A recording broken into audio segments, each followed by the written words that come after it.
Mari kita sama-sama berdoa. Kami datang dan bersyukur Tuhan, hari ini kembali kami dapat beribadah sekalipun kami tidak berkumpul di gereja. Namun kami percaya Tuhan ada bersama dengan kami dalam persekutuan, dalam kebaktian di rumah jemaat. Kami akan dengarkan firman-Mu, pimpin dan berkatilah kami semua ya Tuhan. Terangkan kebenaran firman-Mu bagi kami, pakai hamba-Mu jadi alat-Mu saluran berkat bagi jemaat. Oleh karena itu kami buka hati dan kami terima firman-Mu. Kami mohon berkat di dalam nama Tuhan Yesus. Haleluya. Amin. Puji Tuhan. Shalom, selamat pagi jemaat yang dikasihi Tuhan. Kita jumpa lagi di bulan Juli ini dan kiranya jemaat sekalian dalam keadaan yang sehat dan sekalipun terus bergumul dengan kondisi kita hari-hari ini, saya berharap jemaat tetap diberkati Tuhan, sehat, tetap semangat. Kita percaya kalau kita ada hari ini semua karena Tuhan dan Tuhan tidak akan pernah meninggalkan kita. Kita tetap pegang janji Tuhan. Baik, Tuhan memberkati kita semua dan pertama selamat bagi anak-anak kita yang sudah berhasil dalam studi, yang naik kelas. Juga ada yang sudah lulus, kiranya Tuhan akan tolong untuk seterusnya. Sekarang ini orang tua pun bergumul untuk memasukkan anaknya di sekolah yang lebih tinggi. Dan kiranya semuanya diberkati Tuhan ya, bisa lancar, Tuhan berkati. Baik, jemaat yang dikasihi Tuhan, setelah 3 bulan kita tidak bertemu, tidak ibadah di gereja, lalu mengikuti perkembangan yang terus terjadi, maka saya kira kita harus pahami kondisi yang sedang kita alami, yang sedang terjadi sekarang. Dan dunia sekarang sudah memasuki yang namanya new normal, ya, artinya kenormalan baru, kebiasaan baru, atau hidup yang baru, termasuk gaya hidup, cara hidup, itu semua baru ya. Pokoknya hal-hal yang dulunya bukan gaya kita, bukan cara kita, tapi itu yang harus kita terapkan sekarang. Berarti mungkin kita jangan bermimpi lagi untuk hidup normal seperti dulu, ya kan? Coba kita pikirkan sekarang. Ibadah saja kita harus mengikuti yang namanya kehidupan new normal. Ada aturannya, ada protokol kesehatan.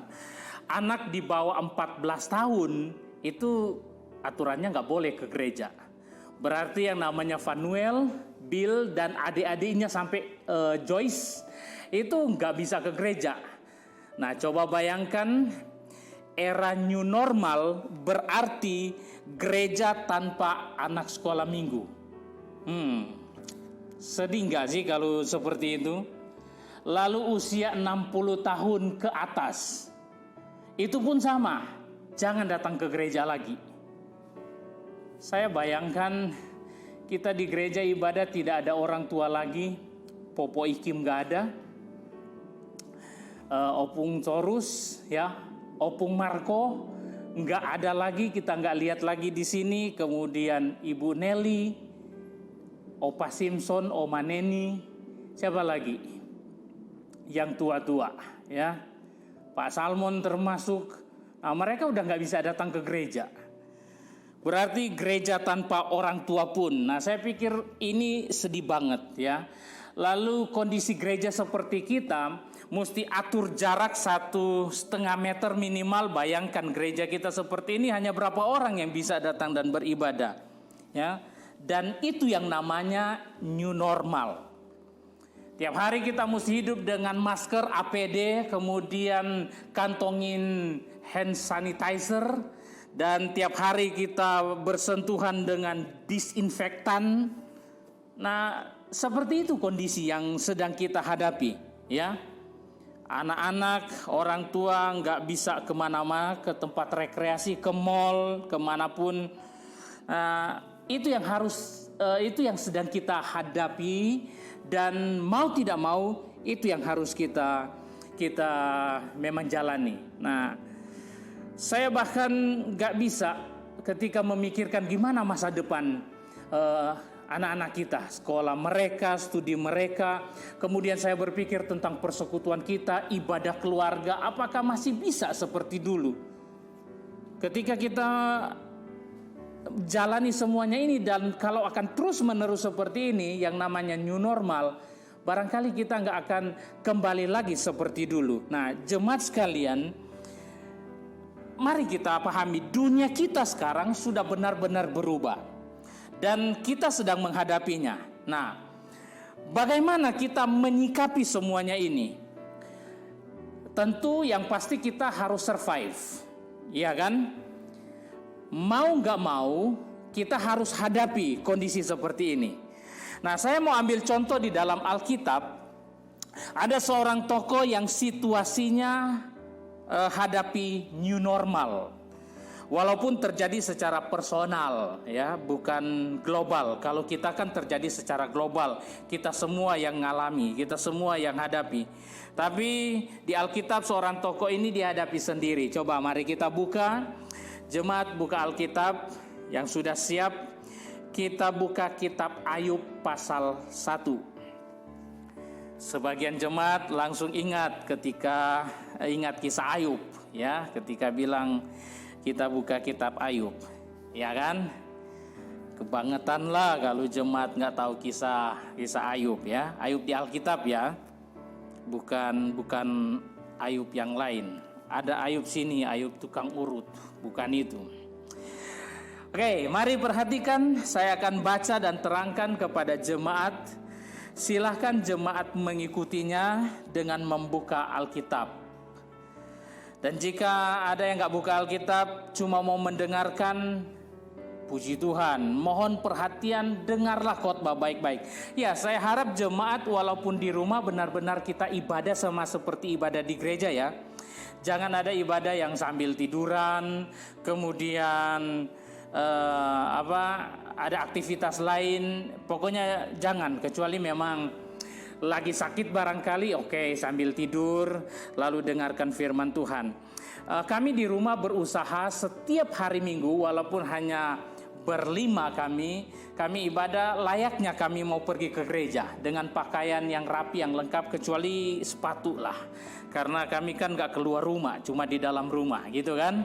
Oke, jemaat sudah siap? Perhatikan firman Tuhan. Ayub pasal 1, perhatikan mulai ayat 1, ikuti bersama saya. Ada seorang laki-laki di tanah Uz bernama Ayub. Orang itu saleh dan jujur, ia takut akan Allah dan menjauhi kejahatan. Ini adalah kehidupan spiritual Ayub. Begini orangnya, ya. Jarang orang seperti Ayub. Karena yang menilai dia saleh, jujur, takut akan Allah, jauhi kejahatan adalah Tuhan sendiri, bukan penilaian manusia. Kalau manusia yang menilai, apalagi menilai majelis, menilai gembala, ya pasti dibilang semua bagus. Tapi kalau Tuhan yang nilai berbeda, dan Tuhan, kalau Tuhan nilai, Tuhan nggak pernah salah.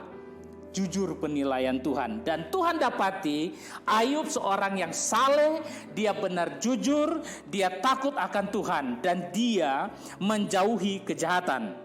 Mantap rohaninya. Ayat 2. Ia mendapat 7 anak laki-laki dan 3 anak perempuan. 10 anak, 7 laki dan 3 perempuan. Ini orang tua yang sempurna. Ya, belum ada di jemaat Genesaret punya 10 anak kan. Lihat ayat 3. Ia memiliki 7.000 ekor kambing domba, 3.000 ekor unta, 500 pasang lembu, 500 keledai betina, dan budak-budak dalam jumlah yang besar. Sehingga orang itu adalah orang terkaya dari semua orang di sebelah timur. Lihat asetnya, ada 7.000 kambing domba. Lalu untanya berapa? Ada 3.000. 500 pasang lembu, berarti ada 1.000, ya kan? 500 keledai betina. Nah, jantannya pasti ada banyak. Lalu punya budak-budak dalam jumlah, Alkitab berkata jumlah yang sangat besar, dan perkiraan sampai ribuan orang budak. untuk mengurus semua harta bendanya dan melayani keluarga Ayub ini. Dan lihat kalimat terakhir, Ayub, Alkitab mencatat, adalah orang terkaya dari semua orang. Lalu ayat 4, anak-anaknya yang lelaki biasanya mengadakan pesta di rumahnya, yang 7 ini ya. Mereka di rumah mereka masing-masing menurut giliran, dan ketiga saudara perempuan mereka diundang untuk makan dan minum bersama-sama mereka.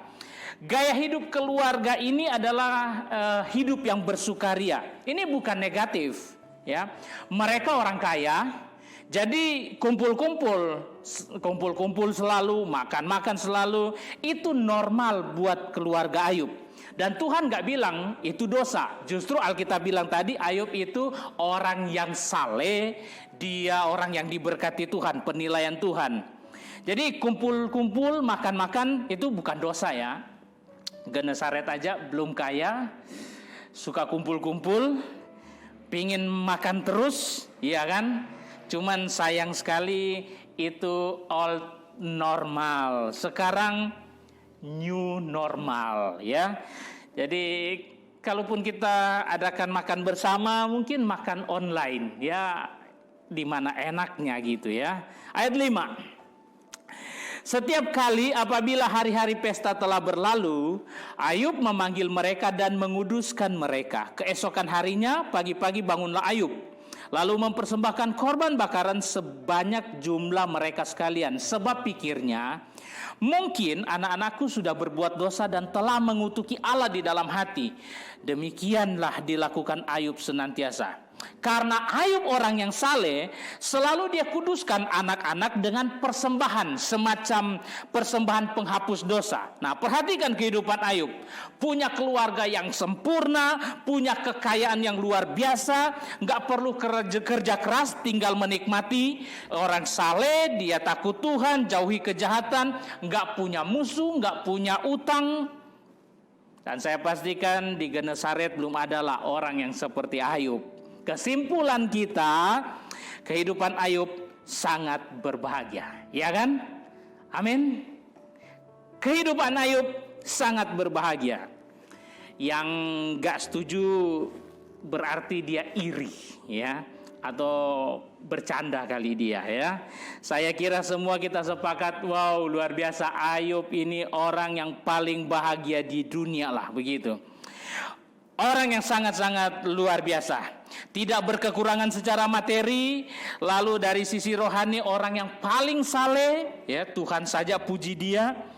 Dan dari sisi masyarakat tentu dia orang yang dikenal dan orang yang dihormati. Ya, kalau zaman sekarang konglomerat lah ya, tapi konglomerat yang soleh gitu. Anaknya kerjanya pesta, bersenang-senang, menikmati hidup, dan itulah kehidupan keluarga Ayub. Nah, sekarang itu kondisinya ya. Ayub begitu hebat, luar biasa. Nah, sekarang lihat ayat yang ke-13. Kita lompat ke ayat 13. Pada suatu hari, ketika anak-anaknya yang lelaki dan yang perempuan makan dan minum anggur di rumah saudara mereka yang sulung, ini kan kerja mereka tiap hari, menikmati hidup mereka yang sudah diberkati Tuhan.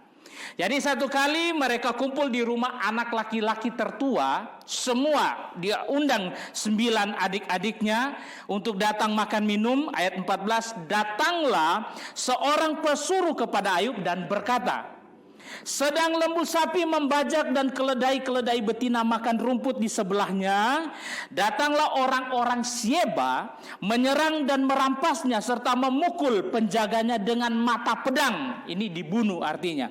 Hanya aku sendiri yang luput sehingga aku dapat memberitakan hal itu kepada Tuhan. Seorang budak lari ya, kemudian datang lapor kepada Ayub dan dia bilang, lembu sapi, keledai itu dirampas oleh orang Seba, penjaga-penjaga itu dibunuh dengan mata pedang, dan hanya dia yang lolos supaya dia bisa memberitahukan kepada Ayub. Dan ini shock Ayub yang pertama. Ayat 16, sementara orang itu berbicara, datanglah orang lain dan berkata, api telah menyambar dari langit dan membakar serta memakan habis kambing domba dan penjaga-penjaga. Hanya aku sendiri yang luput sehingga dapat memberitakan hal itu kepada Tuhan. Belum yang pertama selesai laporan, datang lagi budak yang lain memberikan laporan yang berbeda. Api menyambar dari langit, ya. Kemudian membakar semua kambing domba, bahkan penjaga-penjaga dilalap api dan semuanya mati. Dan hanya dia yang luput sehingga dia bisa melaporkan, memberitahukan kepada Ayub. Syok Ayub kedua kali. Ayat 17. Sementara orang itu berbicara, orang yang kedua datanglah orang lain, orang yang ketiga nih, dan berkata, orang-orang Kasdim membentuk 3 pasukan, lalu menyerbu unta-unta dan merampasnya serta memukul penjaganya dengan mata pedang. Dibunuh juga. Hanya aku sendiri yang luput sehingga aku dapat memberitahukan hal itu kepada Tuhan. Belum orang yang kedua selesai bicara, datang lagi budak yang lain memberitahukan. Pasukan Kasdim sampai 3 pasukan, lalu menyerang, rampas unta-unta, penjaga dibunuh. Hanya dia yang luput. Betapa, bukan kaget lagi, betapa syok Ayub mendengar semuanya itu. Lihat ayat 18, apakah sampai di situ saja? Sementara orang itu berbicara, orang yang ketiga, datanglah orang yang keempat dan berkata, anak-anak Tuhan yang lelaki dan perempuan sedang makan dan minum anggur di rumah saudara mereka yang sulung. Maka tiba-tiba angin ribut bertiup dari seberang padang gurun. Rumah itu dilandanya pada 4 penjuruhnya, dan roboh menimpa orang-orang muda itu sehingga mereka mati. Hanya aku sendiri yang luput sehingga dapat memberitahukan hal itu kepada Tuhan. Sementara yang ketiga tadi bicara, Ayub sedang nggak tahu kondisinya seperti apa, karena dalam satu waktu mendengar berita yang begitu mengerikan. Datang orang yang keempat, lalu laporannya ini benar-benar puncak malapetaka Ayub. Sementara anak-anakmu pesta, kemudian angin ribut tiup, angin ribut itu mengamuk, bahkan menyerang rumah itu dari 4 penjuru, digulung begitu. Akhirnya rumah itu roboh, kemudian runtuh, anak-anaknya tertimbun dan semuanya mati. Jemaat bisa bayangkan keadaan Ayub. Terlintas di matanya 10 anaknya mati sekaligus. Semua ternak harta bendanya hilang dalam sekejap. Sebagian besar budaknya pun itu mati binasa. Ayat 20. Maka berdirilah Ayub, lalu menggoyak jubahnya dan mencukur kepalanya. Kemudian ia sujud dan menyembah. Ini tanda perkabungan yang maha berat, sangat-sangat berat. Tidak dapat digambarkan lagi kesedihan dan kepedihan Ayub. Kehidupan Ayub dalam sekejap berubah, ya. Harta bendanya hilang, anak-anaknya hilang, semuanya hilang. Namun yang luar biasa ayat 22. Dalam kesemuanya itu Ayub tidak berbuat dosa dan tidak menuduh Allah berbuat yang kurang patut. Ini yang luar biasa dari Ayub. Hidupnya berubah, hidup Ayub berubah dalam sekejap dan drastis sekali. Dari orang terkaya, dari orang yang punya segalanya, dari orang yang hidup bahagia, kini zero, ya, 0. Tidak ada harta yang tersisa, tidak ada anak yang tersisa, hanya ada beberapa budak yang selamat dan menyampaikan berita ini. Kita baca sekali lagi ayat 22. Dalam kesemuanya itu Ayub tidak berbuat dosa dan tidak menuduh Allah berbuat yang kurang patut. Dalam kesemuanya ia tidak berbuat dosa dan tidak tuduh Allah berbuat yang kurang patut. Ya, tidak menuduh Allah melakukan yang tidak adil. Dalam kesemuanya artinya dalam situasi Ayub, dalam kepedihan, kesedihan, ya, dalam situasi dia, dalam pikiran, perasaan Ayub, stres, kesedihan dia, apalagi, ya, kondisi seperti itu, Alkitab berkata, tapi dia tidak berdosa dan tidak menuduh Allah berbuat yang tidak adil, berbuat yang tidak patut. Kenapa Alkitab menuliskan dia tidak menuduh Allah? Karena gini, kalau dalam kondisi seperti ini, seperti begini yang dialami oleh Ayub, siapa lagi yang bisa dijadikan sasaran? Iya kan? Mau marah ke angin yang membinasakan anak-anaknya, Ya nggak mungkin kan. Mau marah ke orang Kasdim, orang Sheba, percuma, sudah pergi, sudah bawa harta bendanya. Mau marah kepada api yang membakar ternak-ternaknya, nggak mungkin, ya kan? Kita aja cuma masalah kecil, nasi gosong barangkali bisa salahin Tuhan, iya kan? Berapa banyak kita jujur ketika kita hadapi masalah, persoalan, pergumulan, sasarannya Tuhan, salahkan Tuhan, kemudian ambil langkah ngambek, lalu marah ke Tuhan, nggak mau ke gereja lagi, nggak mau melayani lagi, ya kan? Dan itu sering terjadi kepada kita lah, kita jujur seperti itu. Nah, hari ini saya mau beritahu, jemaat yang dikasihi Tuhan, hidup kita sudah berubah. Ya, jemaat Tuhan, hidup kita suka atau tidak suka itu sudah berubah. COVID-19 ini membuat dunia berubah. Pendidikan berubah, perekonomian berubah, gaya hidup berubah, bahkan pelayanan pun ikut berubah. Semua berubah. Itu mau nggak mau, itu situasi yang sedang kita hadapi. Tapi sekali lagi, kita harus survive. Ya, nah bagaimana seharusnya kita anak Tuhan hidup dalam dunia yang sudah berubah ini? Ya, hidup Ayub harus jadi teladan buat kita. Intinya ayat 22, ini yang saya mau sampaikan. Dalam kesemuanya itu, Ayub tidak berbuat dosa dan tidak menuduh Allah berbuat yang kurang patut. Dia menghadapi situasi yang berubah, segala-galanya berubah dengan drastis, dan mau tidak mau dia harus jalani semua itu. Tetapi Ayub justru Tuhan berkata, dia tidak berbuat dosa, apalagi mau tuduh ini semua dari Tuhan dan Tuhan gak adil buat saya. Enggak, bukan itu, dan itu dia tidak lakukan. Nah, bagaimana kita menjalani hidup yang sudah berubah ini dan kita tidak berbuat dosa? Apalagi kita mau menuduh Allah tidak adil, tidak patut. Nah, bagaimana supaya kita bisa sama seperti Ayub? Saya mau sampaikan 5 pesan buat jemaat. Ingat, ini pesan saya, ya. Ada 5 pesan buat jemaat sekalian. Ketika kita jalani hidup ini, menghadapi pergumulan, persoalan, perubahan-perubahan yang suka enggak suka, memang sekarang sudah terjadi, sudah harus berubah. Yang pertama, tetap percaya Tuhan kita baik. Tetap percaya Tuhan kita baik. Kenapa Ayub tidak berdosa? Karena dia tetap melihat Allah itu baik. Bahkan dia akan bilang, terpujilah nama Tuhan.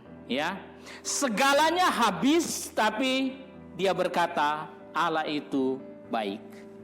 Segalanya boleh berubah dan memang sudah berubah, tapi kita mau berkata Allah kita tetap Allah yang baik.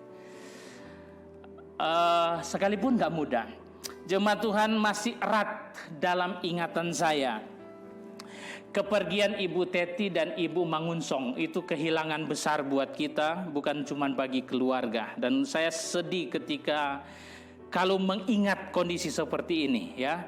Nah, kalau keluarga, kalau kita semua tidak melihat Tuhan itu baik, saya kira akan ada banyak hal yang tidak berkenan kepada Tuhan yang kita lakukan. Tapi akhirnya kita kuat, kita mampu, kita terima dan berkata, ya puji Tuhan. Karena kita tahu Tuhan kita baik dan selamanya kita punya Tuhan yang baik, ya. Sebagian jemaat saat ini sudah tidak bekerja lagi, sebagian jemaat masih bergumul juga dengan berbagai sakit penyakit, sebagian bergumul dengan masalah-masalah keluarga. Mari jemaat, kita terus percaya Tuhan kita, Tuhan yang baik, dan Dia Tuhan yang baik tidak akan pernah meninggalkan kita, ya. Amin. Mari jemaat yang dikasihi Tuhan, jemaat yang ada di rumah, saya mau ajak kita memahami kebenaran ini. Tuhan itu baik. Sama-sama kita bilang, Tuhan itu baik. Amin. Ya. Ulangi lagi kalimat saya. Saya percaya Tuhan saya sungguh baik. Amin. Katakan seperti itu. Menghadapi pergumulan, perubahan seperti ini, kita mau berkata, Tuhan saya, Tuhan yang sungguh baik, dan Dia tidak akan tinggalkan kita. Yang kedua pesan saya, Menghadapi perubahan ini, new normal. Yang kedua, tetap percaya bahwa dunia ini dalam kendali Tuhan. Amin. Kita nggak tahu akan seperti apa dunia ini ke depan, ya. Sama seperti ketika kita masuki tahun 2020, kita sama sekali bahagia sukacita dengan semua cita-cita, harapan kita, perencanaan kita. Kita nggak tahu kan, ketika pas masuk bulan Maret, ada corona. Nggak ada sama sekali yang menyangka dan memperkirakan sebelumnya. Dan ada banyak hal yang tidak terduga yang sedang terjadi.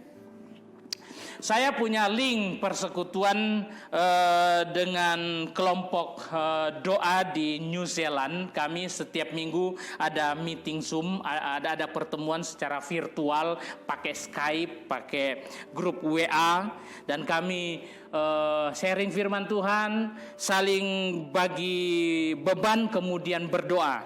Nah, mereka minta dukungan doa karena di New Zealand sekarang mereka sedang bergumul karena ada rancangan pemerintah yang sudah dipublikasikan bahwa semua warga New Zealand itu ini masih kaitan dengan menghadapi virus corona itu wajib vaksin, ya, wajib vaksin. Tapi vaksin itu pakai chip, mesti masuk di dalam tubuh. Nah, sebagian termasuk kelompok doa saya yang ada di New Zealand, mereka sudah sepakat mau menolak, ya. Tapi mereka bingung karena itu adalah hal yang memang diwajibkan. Dengan kata lain, kalau tidak ikut maka akan ada sanksi. Nah, saya mau sampaikan buat jemaat, kita tidak tahu ke depan akan terjadi seperti apa, Indonesia pun seperti apa. Tapi yang harus kita tahu, dunia ini semua sedang dalam kendali Tuhan. Dan kita tidak ditetapkan Tuhan untuk masuk dalam sengsara besar. Karena ketika dunia ini akan masuk sengsara besar. Tapi Alkitab berkata ketika saat itu akan tiba, kita sudah rapture bersama-sama dengan Tuhan. Dan itu yang kita sedang nantikan. Karena itu jemaat, mari tetap setia kepada Tuhan sampai kita berjumpa dengan Tuhan. Yang ketiga, berusahalah, carilah peluang usaha, ya, dengan meminta hikmat dan tuntunan Tuhan. Jadi mari kita berusaha, cari peluang usaha, minta hikmat, minta tuntunan Tuhan. Saya sangat mengerti kondisi sekarang yang sangat-sangat menyulitkan kita. Beberapa sektor usaha itu tidak jalan baik, bahkan sebagian kehilangan pekerjaan. Dan kami hamba-hamba Tuhan berdoa supaya jemaat bisa bekerja, yang sudah nggak bekerja bisa dapatkan pekerjaan, dan akhirnya melalui pekerjaan itu diberkati Tuhan. Jadi tetap berusaha, ya. Saya percaya Tuhan kiranya akan tolong kita semua. Minta hikmat Tuhan, minta tuntunan Tuhan, dan Tuhan akan tuntun sedemikian rupa. Pokoknya kita bergerak, itu bagian kita, dan kiranya Tuhan akan memberkati kita semua. Dan sekali lagi jemaat, kami berdoa selalu buat jemaat, Tuhan kiranya tolong. Kami tahu pergumulan jemaat, terus berusaha, Tuhan pasti berkati. Yang keempat, mari sesuaikan gaya hidup dengan kenyataan. Ya, sesuaikan gaya hidup kita dengan kenyataan. Sekarang kita hidup new normal.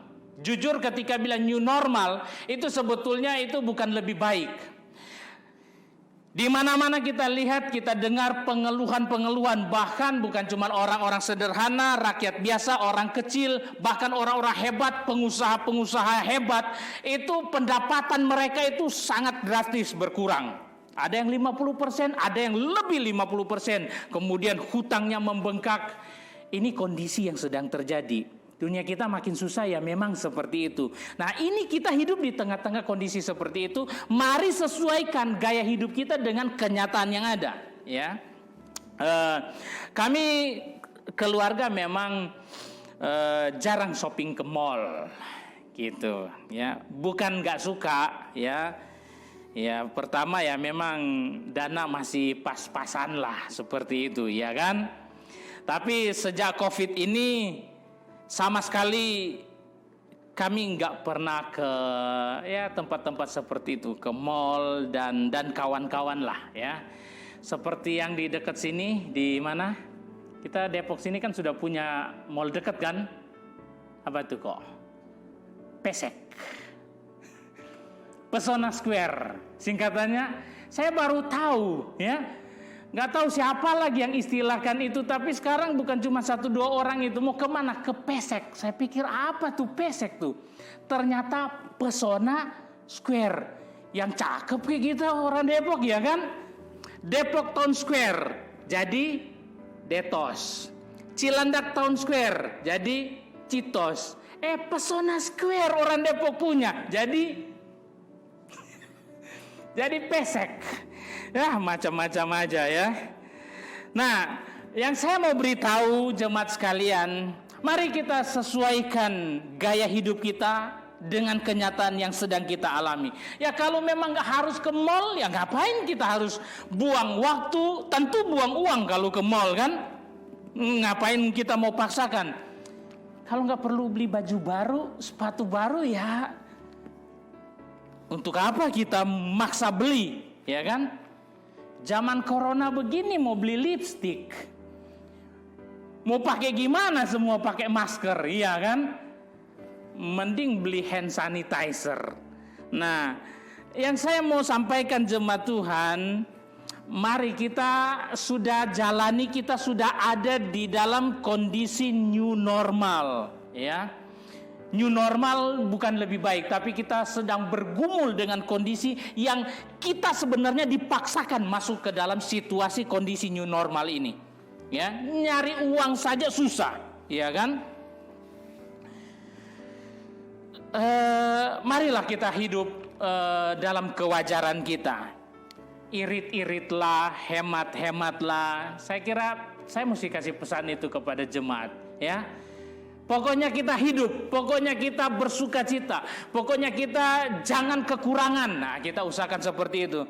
Tapi kita hidup dengan kenyataan yang ada sekarang. Ya, kalau harus memang tinggal di rumah dan itu jauh lebih baik, ya udah nikmati aja apa yang ada di rumah. Dan kita bersyukur mulai dari bangun pagi, siang, malam kita percaya Tuhan menghibur kita, Tuhan pelihara kita. Yang terakhir pesan saya, yang kelima, tetaplah setia beribadah kepada Tuhan. Kita belum tahu pasti kapan kita bisa ibadah di gereja, iya kan? Kalaupun akan ibadah ya itu tadi ikut aturan protokol kesehatan. Ada jemaat yang messenger saya tanya, Bapak kapan kita mau ibadah di gereja? Saya akhirnya cuman bilang aja singkat, sabar ya. Ya, mau bilang apa lagi karena memang kondisi kita belum bisa kan seperti ini. Kita masih zona merah nih, masih ada dari lingkungan belum mengizinkan, ya. Tetapi mari dalam kondisi seperti ini saya berharap jemaat tetap beribadah seperti hari ini, ya kan? Mau ibadah pagi, siang, sore, pokoknya tetap beribadah dan jangan sampai ada yang merasa bosan ibadah di rumah, jangan, ya kan? Nikmati ibadah cuman seminggu sekali. Kalau mau bikin ibadah variatif boleh, ya kan? Mau ubah tempat boleh, kemudian ubah liturgi boleh, ya kan? Apalagi ubah yang mimpin. Kami di rumah ibadah berlima. 5 ini sudah pimpin pujian semua. 5 sudah pimpin liturgi. Kita muter-muter aja, ya. Dengan gaya kita masing-masing. Mari kita variatif. Tapi saya terus berharap jemaat tetap beribadah. Nah, Ayub tetap survive. Dia menghadapi new normalnya dia dalam hidup dia. Dia tetap beribadah kepada Tuhan. Ya, karena itu Alkitab bilang dalam kesemuanya itu Ayub tidak berbuat dosa kepada Tuhan.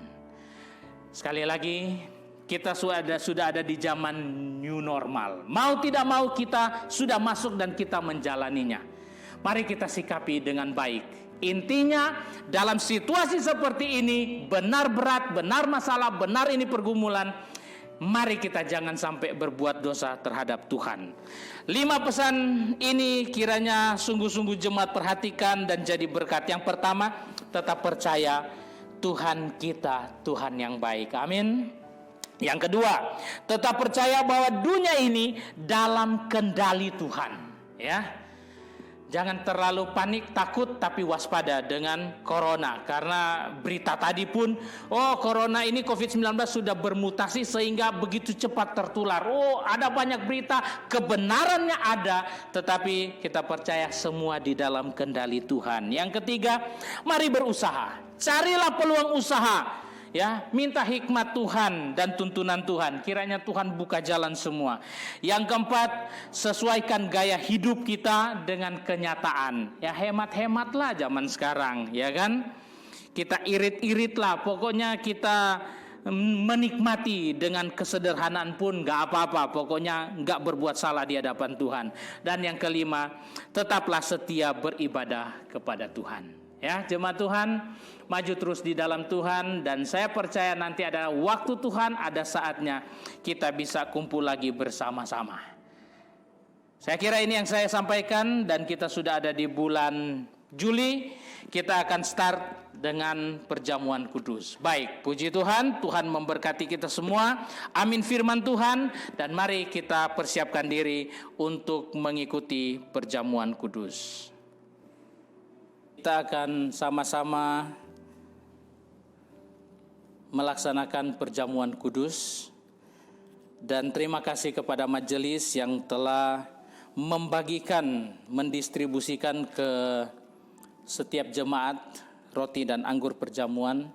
Tuhan memberkati pelayanan Bapak Ibu sekalian, dan mari jemaat persiapkan roti dan anggur, dan kita akan sama-sama mengikuti perjamuan kudus.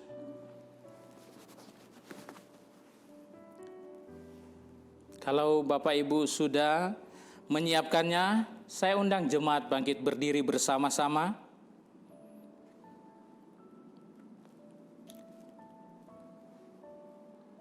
Mari kita mulai dengan doa. Hari ini Tuhan, kami akan melaksanakan perjamuan kudus sesuai dengan perintah-Mu.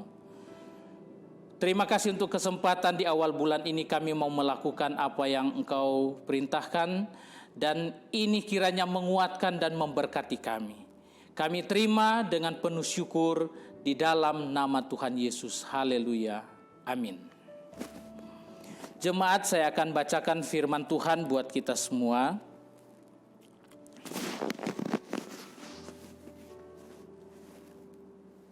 Satu Korintus pasal 10 ayat 16 dan 17.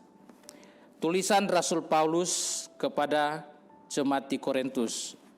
Mulai ayat 14 saya bacakan. Karena itu saudara-saudaraku yang kekasih, jauhilah penyembahan berhala. Aku berbicara kepadamu sebagai orang-orang yang bijaksana. Pertimbangkanlah sendiri apa yang aku katakan. Bukankah cawan pengucapan syukur yang atasnya kita ucapkan syukur adalah persekutuan dengan darah Kristus? Bukankah roti yang kita pecah-pecahkan adalah persekutuan dengan tubuh Kristus? Karena roti adalah satu, maka kita sekalipun banyak adalah satu tubuh. Karena kita semua mendapat bagian dalam roti yang satu itu. Mari kita angkat roti ini. Bersama saya jemaat, semua yang mengikuti perjamuan kudus di rumah, silakan mengangkat roti. Sambil sebelum kita memakannya, hosti kita ini ada tulisan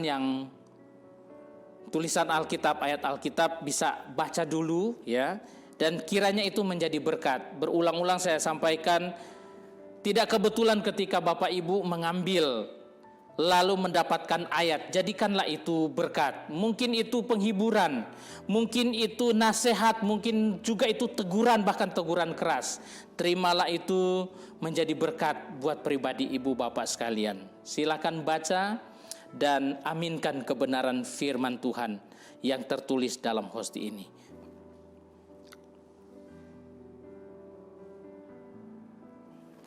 Baik, kita akan mulai. Mari kita angkat sama-sama roti ini.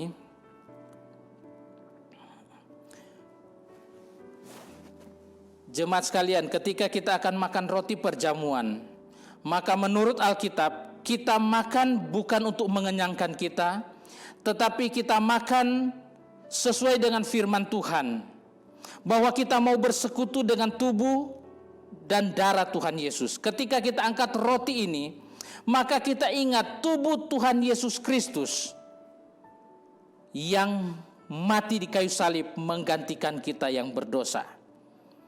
Jadi penekanannya adalah pengakuan kita bahwa ini adalah tubuh Tuhan Yesus Kristus. Karena sekali lagi saya ingatkan dalam firman Tuhan, Paulus berkata kembali kepada jemaat di Korintus, bahwa jika kita makan minum perjamuan kudus tanpa mengakui tubuh dan darah Tuhan, kita berdosa. Karena itu mari kita sama-sama angkat roti ini dan kita berdoa. Saya pimpin doa dan mari jemaat sama-sama berdoa. Pengakuan kita dalam doa, ini adalah tubuh Tuhan Yesus Kristus. Mari kita berdoa. Tuhan, kami akan lakukan perjamuan kudus sesuai perintah-Mu. Dan pengakuan kami akan terima tubuh Tuhan Yesus Kristus menyatu dalam tubuh kami. Oleh karena kami mengingat bahwa Engkau Yesus sudah mati, korbankan diri-Mu, tubuh-Mu hancur demi kami.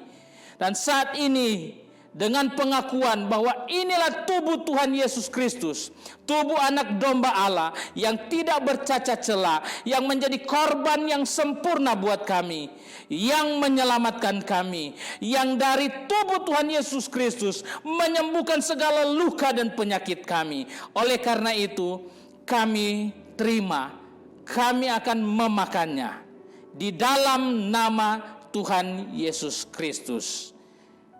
Kita makan bersama-sama.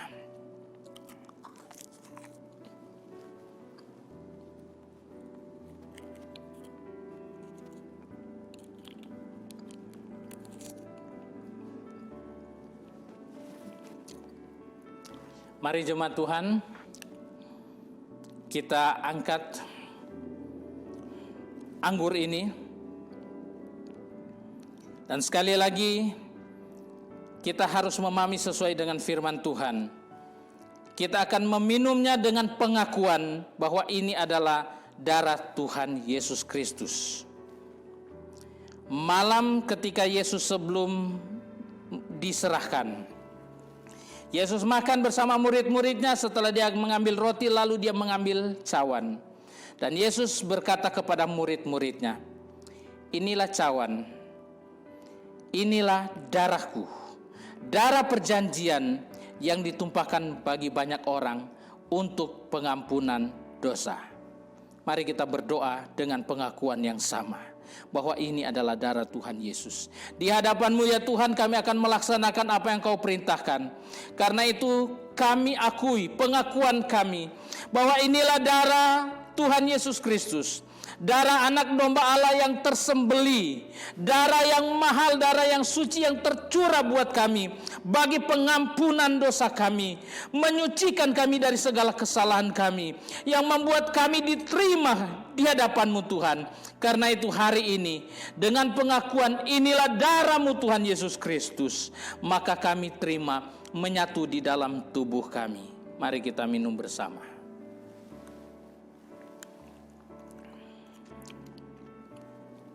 Jemaat sekalian, kita berdoa. Kami datang dan bersyukur kepada-Mu Tuhan, di awal bulan Juli ini kami dapat bersekutu kembali bersama-sama. Dan hari ini setelah kami dengarkan firman Tuhan, kami kembali bersekutu dengan tubuh dan darah-Mu Tuhan Yesus. Mari Tuhan tolong setiap jemaat yang hari ini beribadah walaupun terpisah-pisah di rumah masing-masing. Kuatkan dan teguhkan mereka. Kami mau andalkan Engkau Tuhan dalam hidup kami, bahwa Engkau adalah Allah kami yang baik, dan Engkau tidak berubah. Kasih setia-Mu bagi kami untuk selama-lamanya. Kalaupun kami sedang menjalani suasana, situasi, kehidupan yang baru di masa new normal ini, kami percaya Engkau tetap Tuhan yang sama yang tidak meninggalkan kami. Engkau tetap Tuhan yang menyertai dan menolong kami. Bahwa mujizat dan kuasa Tuhan tetap sama buat kami. Maka kami percaya pemeliharaan-Mu akan sempurna.